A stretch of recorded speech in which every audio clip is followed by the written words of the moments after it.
Hello yes, இன்றைய நாள் இனிதே முடிஞ்சது. நடுவில் ஒர்க் பண்ணோம், ஆஃபீஸ் ஒர்க் முடிஞ்சது. Back to form.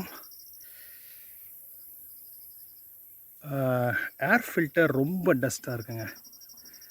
இந்த மாதிரி இருக்கக்கூடாது. ஸோ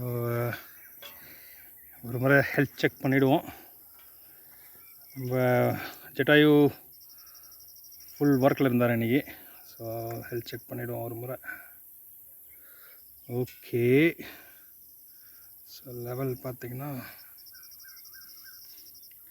2 லைன்ஸ் உள்ளே இருக்கான்னு பார்த்தோன்னா இருக்குது. ஸோ இது வந்து clutch oil is looking good.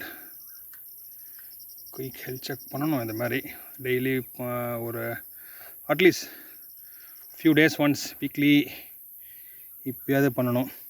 Generally oil நம்ம லெஃப்ட் சைடு ஊற்றுவோங்க. அதனால் இந்த கார்பரேட்டர் கீழே பார்த்திங்கன்னா இருக்கிற ஆயில், இன்ஜின் ஆயிலை செக் பண்ணுறது ரொம்ப நல்லது. இது வந்து ரைட் சைடு வரும். இப்போ என்ன ஆகும்னா, நம்மளுடைய எதிர்பார்ப்பு ஆயில் லீக் ஆகணும், வெளியே வரணும். ஓகேங்களா? ஸோ கொஞ்சம் நல்லா தான் இருக்குது, ஒன்றும் பிரச்சனை இல்லை ஒன்றும். ஸோ 60 கிலோமீட்டர் 60 கிலோமீட்டரில் 60 லிட்டர் ஒருக்கா, அதாவது 60 லிட்டர் பெட்ரோல் ஊற்றணுனாக்கா ஒரு முறை இது ரெண்டுத்தையுமே சேஞ்ச் பண்ணிடணுங்க. இன்ஜின் ஆயிலும் கிளட்ச் ஆயிலும். இப்போ நம்ம ஏர் ஃபில்டர் செக் பண்ணுவோம்.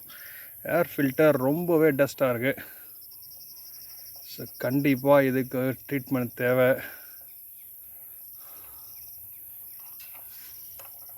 ஸோ என்ன பண்ணோன்னாக்கா, ஏர் ஃபில்டரை கழட்டிட்டு, ஓகே இது ட்ராப் பண்ணிச்சுமா எடுத்து வச்சுட்டு அப்படியே கழட்டிட்டு ஏர் ஃபில்டர் ரொம்ப இம்பார்ட்டன்ட்ங்க. பாருங்கள் டஸ்ட்டு எவ்வளோ இருக்குது பாருங்கள் டஸ்ட்டு. இப்போ என்ன பண்ண போகிறோன்னா, இதை எடுத்துகிட்டு போய் நம்ம வீட்டில் நல்லா க்ளீன் பண்ணிவிட்டு, உள்ளே அந்த பிளாக்காக இருக்குது பாருங்கள், அந்த இடத்த நம்ம இன்ஜின் ஆயிலை கொஞ்சமாக ஊற்றி எடுத்துகிட்டு வந்து மார்னிங் நம்ம ஃபிட் பண்ணிவிடுவோம். Okay, that's it for day.